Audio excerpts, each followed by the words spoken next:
ஆகா கல்யாணம் சீரியல்ல மகாவும், ஐஸ்வர்யாவும் பேசிக்கிட்டு இருக்கும் பொழுதே, அந்த இடத்துக்கு பிரபா வந்தாங்க இல்லையா? பிரபாவோட ஃப்ரெண்டு ஃபோன் பண்ணி வந்து பிரபாகிட்டயே எல்லா இன்ஃபர்மேஷனையும் சொல்லி, மெசேஜையும் பிரபாவுக்கு அனுப்பி வச்சிருக்காப்டியாட்டுக்கு. பிரபா அந்த மெசேஜ கேட்டுட்டு தான் வந்திருக்காங்க. இப்ப பிரபா ஐஸ்வர்யாவ கூப்பிட்டுக்கிட்டு, அந்த கௌதம சும்மாவே விடக்கூடாது அப்படின்னு சொல்லிட்டு, இத போட்டு காமிச்சு, கௌதம பத்தி எல்லாத்துக்கிட்டயும் சொல்லணும் அப்படின்னு சொல்றாங்க. ஆனா மகா இருந்துகிட்டு தடுத்து நிப்பாட்டி, இப்ப இத போய் காமிச்சாலும் அவங்க ஒத்துக்கவே மாட்டாங்க.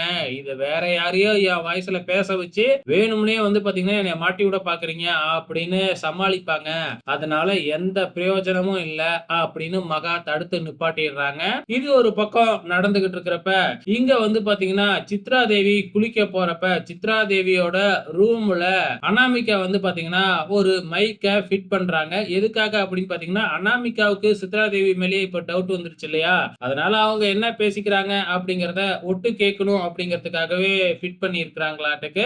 இதுக்கு அப்புறம் என்ன நடக்குது அப்படின்னு பாத்தீங்கன்னா, இங்க நம்ம சித்ரா தேவி வந்து பாத்தீங்கன்னா, சங்கீதாவ மீட் பண்ண போறாங்க. அதாவது சங்கீதாவ செட் பண்ணது என்னமோ அனாமிகா தான். ஆனா அதுக்கப்புறம் இத தெரிஞ்சுக்கிட்ட சித்ரா தேவி தனியா போய் சங்கீதாவ சந்திச்சு சங்கீதாவ மாத்தி பேச சொல்லி இருக்கிறாங்க.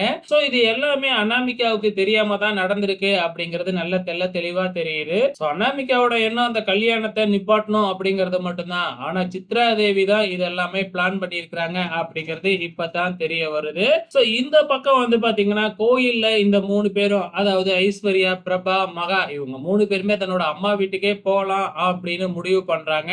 அங்க கோடீஸ்வரி வந்து நிக்கிறாங்க. சோ இனி என்ன நடக்க போகுது அப்படிங்கிறத பொறுத்திருந்து பார்க்கலாம்.